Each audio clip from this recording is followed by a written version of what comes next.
comes down to teaching, a child is very curious, and a child is going to go on the atmosphere, the company. Everything would affect that child, but we can work it out with a positive attitude when it comes down to being a role model and helping a child to learn and understand.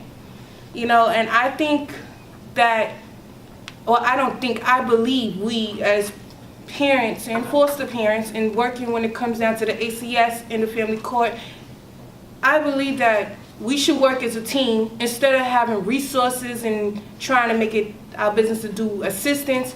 I believe that we should know our rights and where to stand comes with our rights, and giving us the authority when it comes down to our power. Stop taking advantage of us. And stop going along with the hearsay and judging and misleading us, because you're only affecting our child. And our child is only going to misbehave when that child is being abused. That's all I wanted to say. So for me, the next natural question is, do any of you feel that the system in and of itself, whether it be the Administration for Children's Services, family court, foster care agencies, do you feel that they're violating the due process of families, or do you feel that they are following the laws and the regulations and following policy and procedure as it should be for all families and all foster parents and all children? I want to answer that.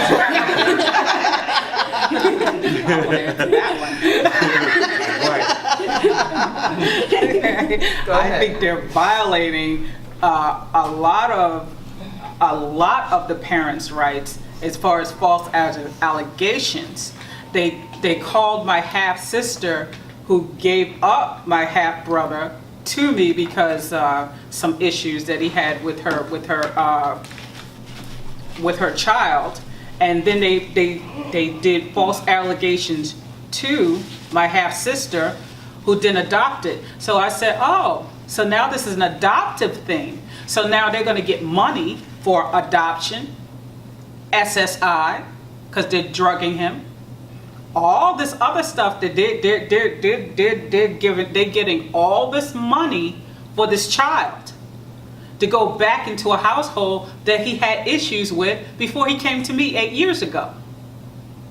I was like, wow, yeah, okay, here we go. And then on top of that, so now he's with her, and now she has SSI. She got rid of the husband, because the husband's like, I don't want that child back in here. So she got rid of the husband, and now they're paying for foster care from her, SSI, all this other stuff. So I think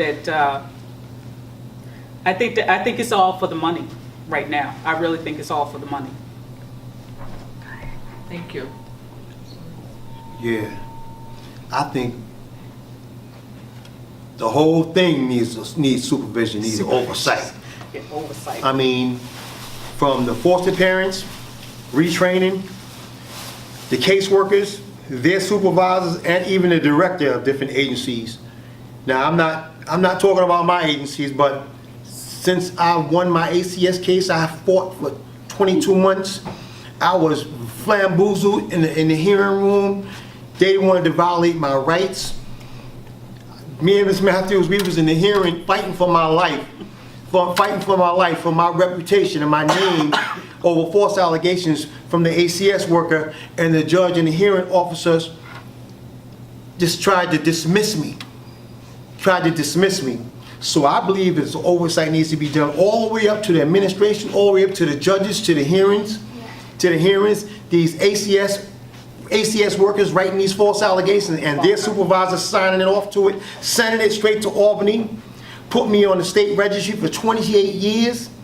They put you on the state registry first and make you fight to get off. If you don't have legal representation, or you don't have the knowledge to be able to fight them, they're sending you paperwork you can't even read because they're using legal terms.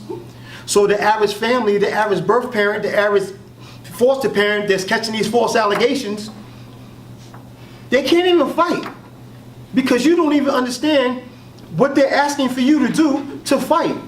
And then the ACS worker, she's writing false allegations down, and then the way she writes it, she over-exaggerate the false allegations to make it seem like it was happening all the time. First of all, it didn't happen all the time. And you saying that it happened once or twice, the ACS worker, to make you look bad, will say it happened all the time. School, home, outside, around people, they will lie and over-exaggerate the situation. So basically what I'm saying is, I think it needs to be an oversight on retraining some of these foster parents, which I am a foster parent, and I go through constant trainings all the time, and I help recruit and let you know what you're gonna have to deal with and what you're gonna have to go through.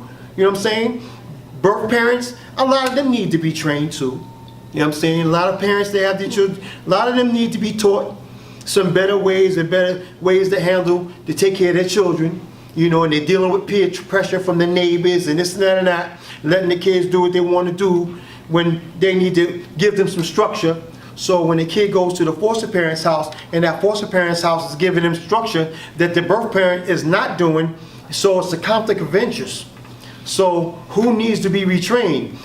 Some good foster parents are really trying to help. And then some foster parents, hey, they ain't either. Like she said, it might be for the money. So it's so versatile, everything needs to be oversighted. All the way up to the hearing officers, to the judges, to these attorneys that are working with the judges. They're trying to take your child from you. They're trying to take some of these children from them. And then some foster parents are with that too. Yeah, she ain't no good. Putting warrants out on birth parents. She's following me around. She's coming to my house, and it's a lot of things need to be oversighted. I don't want to overdo it, but yes, yes. I know. I'm telling you. Thank you. Angel, you were to respond? I wanted to respond to that. I believe that ACS, and I believe that family court, and I believe everybody, when it comes down to the child, the best interest, needs to be fully investigated on down to undercover investigation. I believe Congress, even the commissioner, needs to be up under investigation, because it is ridiculous. I'm not going to say a shame, I'm going to say ridiculous. You want to get to the basics for African American down to Latino children to be in the foster care system. Because once they're discharged out of the foster care system at the age of 18 on to 21, they should not have to be in an institution. The street life should not have to be their direction. And it starts with the care, the best interest of the child. As a parent, I witnessed the interest, I witnessed the behavior, the way children are treated in the agencies. I witnessed the response. I know for a fact that people need to be under a fuller investigation, on down to cameras, on down to voice recorders, on down to everything. Undercover detectives, on down to coming up in the ACS office, play it off. You don't know who you may be talking to. Even Obama, the President of the United States of America, he needs to send one of his undercover people to see how the families are treated, see how the children are cared for. Because if people like him don't step up, how is there going to be a change, and how the difference is going to be made in the United States of America? Things need to take place, and it needs to start today in the society. FPA has made it their best interest to help us as people, but we are making it our business to change our children, to do the best interest of our child, and first starting with the safety. And if our children are not safe in the foster care, they're not safe in ACS care, and they're being paid off when it comes down to family court, they're working together, we can work together. And we're making it our business to work to make a difference and make a change. We need these people to fully investigate. And we need to see in social media, social justice, we need to know where our rights stand, and we need to see for a fact that it's making a difference. Thank you. Yeah. There's one more thing I need to say as far as that goes, because when I'm out in the community, as far as an advocate goes, and as far as passing out flyers and things like that for FPA, you know, to become a member of FPA, so, you know, power in numbers, you know, as far as like the more complaints, the more things that we need to have as far as FBA being an oversight, as far as the family courts, ACS, foster care, all these other things. What the community says to me, when foster youths age out of the system, either, there's 4 things that they said, either they become homeless, or prostitution, jail, or death. I think that's a bad thing for foster youths. 4 things they told me: death, prostitution, homelessness, and jail. I don't get that. I don't get it. I don't get it. Well, I think it's clear that I think we all are in a consensus agreement that we feel that both ACS, the foster care agencies, as well as the family courts are violating families' due process, are not following policy and procedure. And I think that's why it's important to continue to have these panel discussions. I think it's why we all find that it's important to protest, to organize, and to have an advocacy organization, because obviously this is how the majority feels. And so something that Mr. Lance brought up was the state central registry. So many people in the community, I don't think, are very aware of what type of impact that can really have on the individual's life. And so I definitely want us to talk about that first. But the fact that an individual, anyone, you know, whether it be an attorney, an educator, a social worker, a lay person, a foster parent, a birth parent of any ethnicity, age, race, socioeconomic background, can have an ACS case called in on you. You can have the report come in anonymously. You can have false allegations made against you, and that could mean that you are placed on a registry for the next 28 years of your life. And that in and of itself is something that is a mystery to a lot of folks until it happens to them, until that person knocks on your door, until you receive that notice of existence. Okay? And then when you receive the notice of indication, okay, I don't think a lot of people understand what that indication means.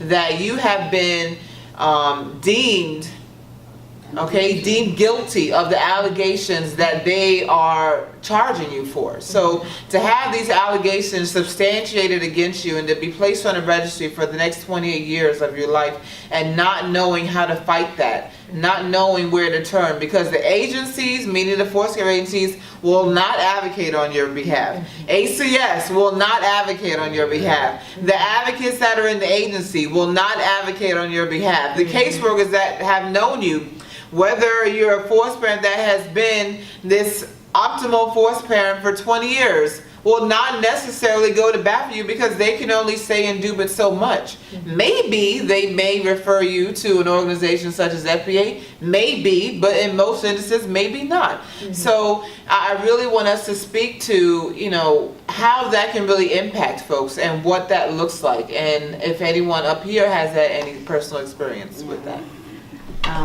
I'll start off. I got the letter saying that I was indicated. Well, let me backtrack. Before I got the letter, I hired an attorney after I was, you know, accused of wrongdoings because my son took the children to see the birth mom without supervision. The agency came to visit me, to investigate me.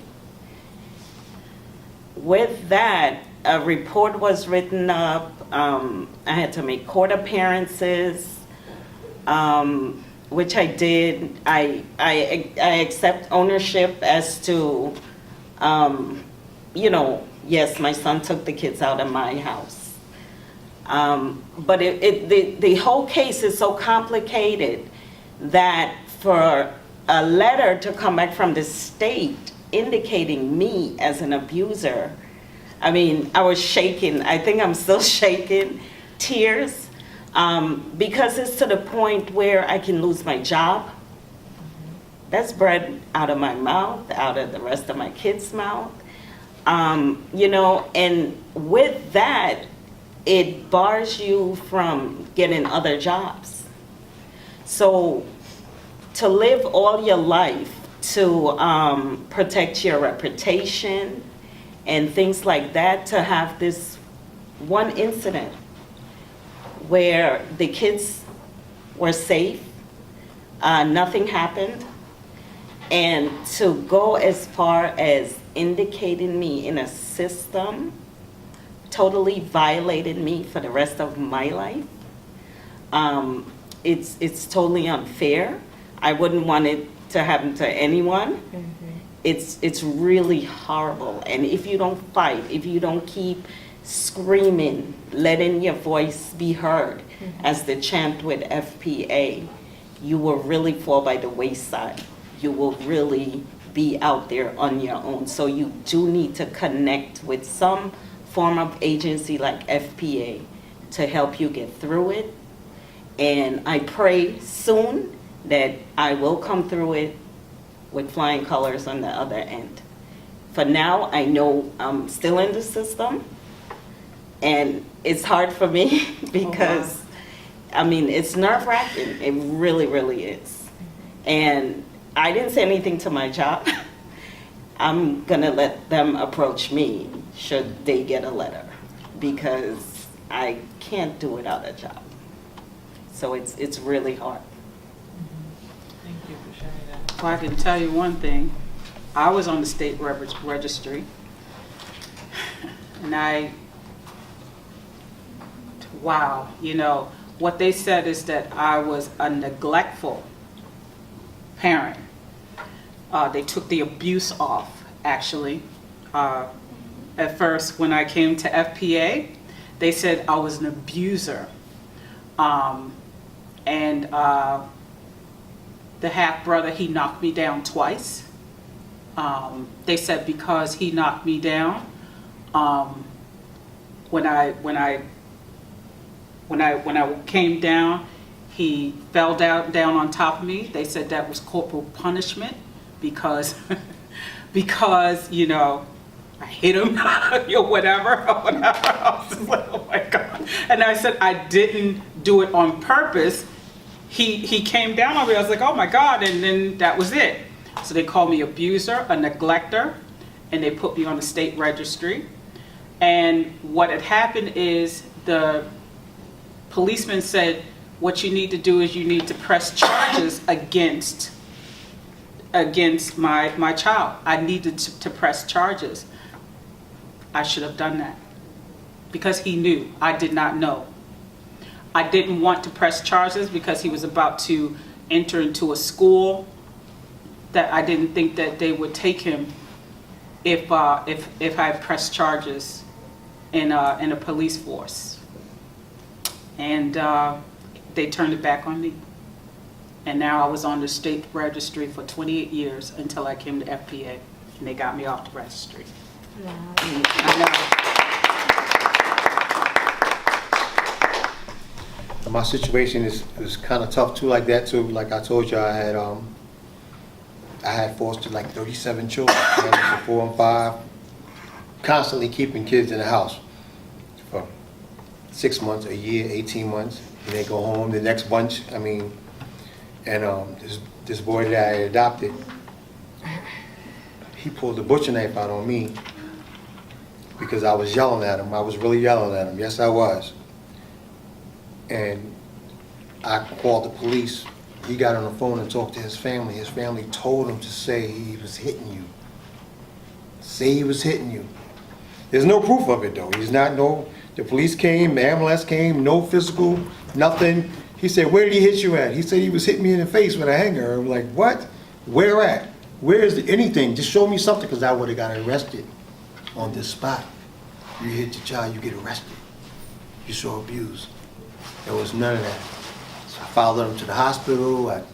To the hospital because he's on special needs, he was on medication, so there was no charges filed. Nothing written in the medical report saying he was ever touched. The ACS worker still put it down. she still put it down that I abused him, that I physically abused him, physically and mentally abused him. On the state registry first before they find out you're guilty before you're innocent. You're guilty before you get found innocent. And it was really bad. My particular agency had my support, family, friends, caseworkers, counselors, therapists, school teachers, principals. They all wrote letters and supported me, but that ACS worker actually put those false allegations with no proof and made me have to fight for my life. So I understand what she was saying. When you were on that state registry, I was stressed. I was stressed every day about that. You know And what I'm it's saying? very hurtful that Yeah. when you have these false allegations put on you and you know that you've done everything right by the book Everything in the best right. interest of this child, Yeah. and that you open your home to love someone else's child and to care for them and to be a Yeah. help to that child and Yeah. to that parent of Yeah. placing that child in that Yeah. situation of being in foster care, and you know that you've done everything right Right. by the book, as in following the rules of the agency and how to care for that child, that you get a false allegation that isn't true. In other words, it's so hurtful that I have to remain in a situation that I didn't even do. Yes. So you put this on me, and then no one cares to even step up to even help you in the Nobody. agency, knowing you were good. Yeah. As a good foster parent, Yeah. knowing that they know your character, what type of Right. person you are, but at the end of the day, they don't give a darn. And it's hurtful that I have to remain with these allegations, knowing you know that I'm a great foster Good parent, parent, that's right. but I don't care about your situation. At the end of the day, it's about me and it's about my job. I don't care about you. You put yourself in a situation to help another child and family, and we don't care about helping you. And we're stuck in this situation with these allegations that affects our life totally. So if we have a situation where our child may get taken away or our grandchildren may get taken away, we can't even help our children because we on a state registry for someone Yeah, else's for child somebody that's else's not child. even our blood, Right. that we loved and cared for. Yeah. That's the hurtful thing. Yeah. That I'm stuck in this situation and no Yeah. one seems to care to help me get out of it. Period. So we came to FPA. That's because she came to FPA. Came to FPA. I think that was really powerful what you just said, Ms. Willis, that, because I think something that's a misconception that a lot of foster parents get into this for the money, you know, that they did it to themselves, you know, but really a lot of people are doing it for altruistic reasons because they really want to take these children in and provide for them and give them something that, you know, just to help and support them while they're in this situation that, again, as I keep saying, that they did not ask to be in. And so foster parents are volunteering because it's not a paid position. Although they receive a subsidy check for the child, this is to support the child in their home. So meaning that money is going towards the clothing, the food, the transportation, the activities, to raise the child in their home. So that is what that subsidy check is for. And so I think what was so powerful and what resonated with me is that when you said that as a foster parent, you are left by the agency, by ACS and by anyone else that's involved to remain on this registry, and then if something were to happen personally with one of your own children or your grandchildren, that you yourself could not even be empowered to act upon it or to step up and take the child into your home while you've taken in other children and other parents and you know, other individuals' children in your home and have supported and empowered them. So I think that was really powerful, that resonated with me. So to that end, because I think it's important to have these type of discussions and to have different people share their variety of experiences, if you guys could speak to how important it is for families and parents that have been affected to have their voices heard. Why is that important to do? You know, because I think that there's a lot of shame in having ACS involvement, having a child removed, having to have your child in foster care. You know, for some, they have children that are lingering for care for years, and I think that it's something that people just don't talk about, whether it's a parent that has had their child removed, or it's a foster parent that has been placed on the registry and is dealing with false allegations. These are things that I think in a supportive environment and with a supportive group that people can really overcome, and there can really be great impact, but it can't be done if you don't have the people that are affected to come forward and to talk about it, and to talk about the impact that it is having, not just today, but long lasting, well after the child has been in foster care or even returned back home. You know, there's nothing said to the fact that there's trauma and there's a grieving process for both the parent, the foster parent, as well as the child, you know. So we may have a child that has lingered in foster care for 5 or 6 years, and for that parent, every Mother's Day, every holiday, every Christmas, every birthday that passes, they are grieving. When that child is in that foster home, they themselves are grieving, because again, they didn't ask to be in this situation, and they don't understand why they're in this situation. And for the foster parent, when the child returns back home to the birth parent, although they've wanted this and have supported this, there's a grieving process there too, where the agencies don't understand that, you know, they have loved this child and supported this child, and you can't just expect for one child to leave the door and another child to come through that same door and it's business as usual.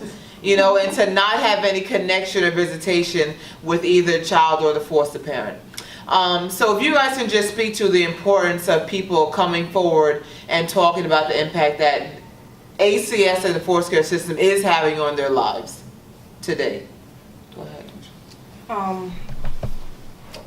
First things first, I would like to say to other parents and other people that are involved in this ACS with their children, you know, Ms. Hooper, she said something that really touched me, so right now I'm about to get very emotional because I am a single parent, and she said that every Mother's Day, you as a family, you don't have that, you're not granted the opportunity to share the relationship between you and your child don't even ask to be here. And that's something that I always share. I always tell people I have 5 children. 2 of my children have been adopted, and 3 of my children has been in foster care. My oldest child is 11 years old, and he's saying he didn't. I'm sorry. No. I'm not sorry, because I'm a mother. Yeah, nothing to apologize. And I'm not with any of my children, my children's father. Because my child is 11 years old. My oldest child is 11 years old. And his father pointed a gun to my head. And I'm blessed to still be here. I'm 29 years old. My children didn't ask to be here. And this is why I'm here today. And this is why I'm thankful for this organization, FPA. Because as a parent, I'm learning my rights where I stand. And I'm learning as an African American woman where we are. And this year was the first time I didn't get the chance to be told Happy Mother's Day to my children. I didn't get the opportunity. I haven't seen 3 of my 3 children that are in foster care. I have not seen them in a year now. And it hurts because my youngest child is 3 years old and he turned 3 last Wednesday. My daughter, she's 8, she'll be 9 next Saturday, June the 6th. And it's not fair to us as parents. I made it my business to work with family court. I make it my business to go to the agencies. I make it my business. I know I make it my business. We should not be, our family should not be taken advantage. We should not be put to shame. We should not be put and charged over mistakes that we make every day. We should not be judged and misled, and it hurts because I had to spend Mother's Day by myself. It's not even a fact of Mother's Day, but I have to deal with this trauma with my children, not waking up and seeing mommy right here. I'm not 6 feet in the grave. I'm not in an institution. I'm still here. I'm still fighting. I'm not going to give up because my children did not ask to be here. and they will not ask to leave, but justice should be served. In our freedom, we need to be treated fair and not be put to shame. And our children should not have to keep suffering because of other people misleading them and judging them and abusing them. It's not fair to them. If you don't have the sympathy on us as parents and foster parents, forget the money, because the money is not going to save their life. Have some sympathy and have some mercy. If you're not God and you believe in power, take advantage. Stop taking our families for granted because they're not asking. They are somebody. And they deserve that opportunity. They deserve that chance. You have to learn. I have learned my lesson. I'm suffering behind my mistakes, but I'm not ashamed of who I am.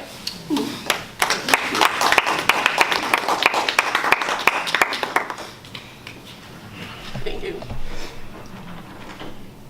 I think it's so terrible how people try to play as their God and to make decisions on other people's personal lives, to say, I'm going to take this child from you because I don't feel that you're capable of being a good parent to this child. Who do you think you are to make a decision according to someone else's life? Who are you to make that decision to say that the type of parent that I'm going to be before I can actually be a parent to my child, to take that kid away from me? What gives you the right to make a decision on somebody else's life and somebody else's kid? It's sad. I don't feel that that the laws that they have in place, that people live by those laws, you know, is just sad to have all these laws in place and no one is respecting the law, respecting the rights of people. And we are human beings, and they're playing as if they're God and controlling our lives and making our lives a living hell, you know, and destroying the population of people, destroying families. And it's sad that Caucasian folks, they're not involved in these situations. They're protected, and they're just running through our blacks and our Latino kids as if they're nobody, as if we're going to control you, we're going to control the situation, we're going to control everything that you do, your movement, how you think, how you live, how you survive, how you're going to grow up, if you're going to grow up in poverty, or they're just controlling everything. Who are you to make that decision about someone else's life, to say that they're unfit and that they're not going to be a great parent and allow that child to be educated? I don't care what the situation is, what they've done in their life. You don't make that decision. And it's sad. It's really sad. It's really, really sad.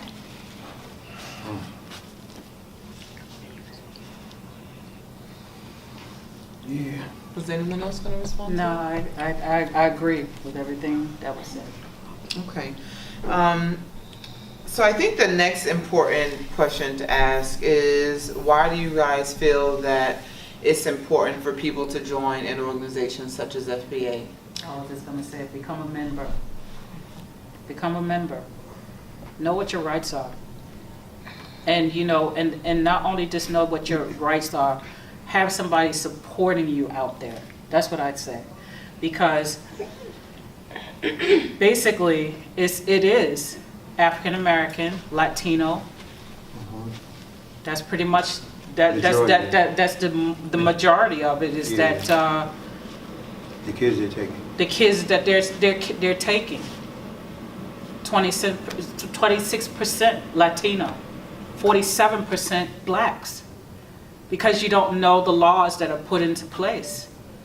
So you have to become a member of somebody, of an organization, a community organization, a community advocate, to say, this is what your rights are.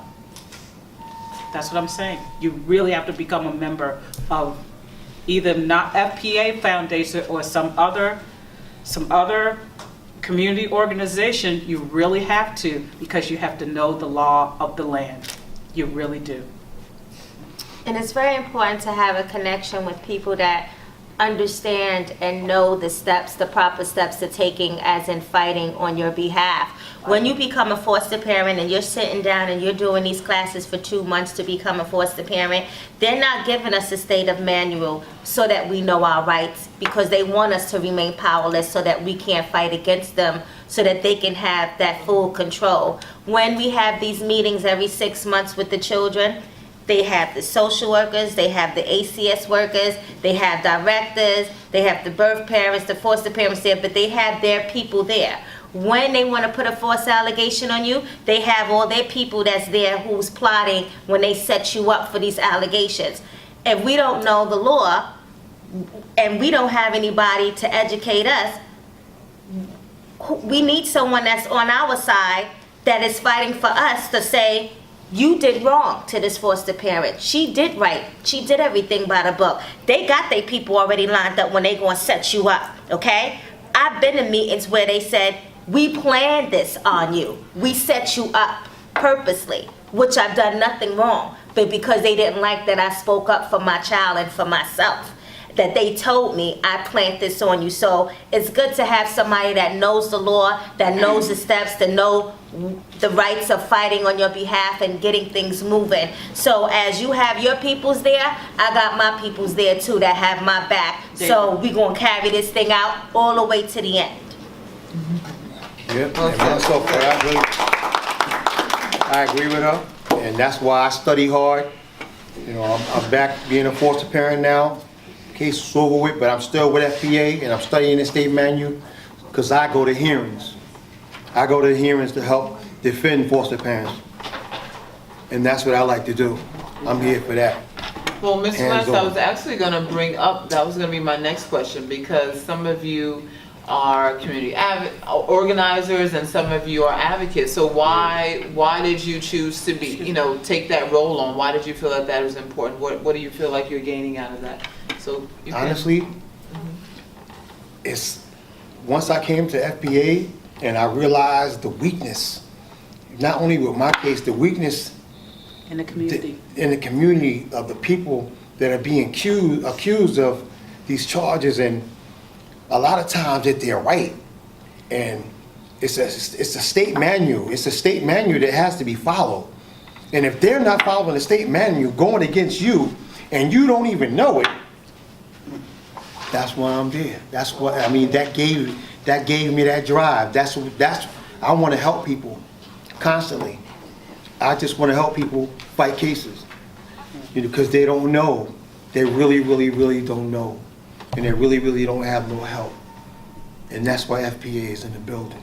I became an advocate because I felt that our voices need to be heard, and we have some foster parents that's not very outspoken, even though they follow the procedures as a parent caring and loving a child, but sometimes it's not very outspoken. So I needed to know for myself how they move and how they do things in the courtroom, and just so that they know that I have someone by my side. So if it's something that they're not understanding or something that they missed, I'm there to let you know I got your back. So it was important for me to be able to have my brother or my sister's back, and that they know that they're not alone. We're in this together in the courtroom, and so that I can know basically how they go about, how they move and how they do things when they coming up against taking people's children, how they're violating the birth parents and also violating the foster parent as well. Because we're all in that courtroom together. Yeah. The judges, the lawyer for the child, the lawyer for the birth parent, The law guardian. and we're all in there together. So not only that the birth parents being violated, but the foster parents are being violated as well. As well. And sometimes the birth parents don't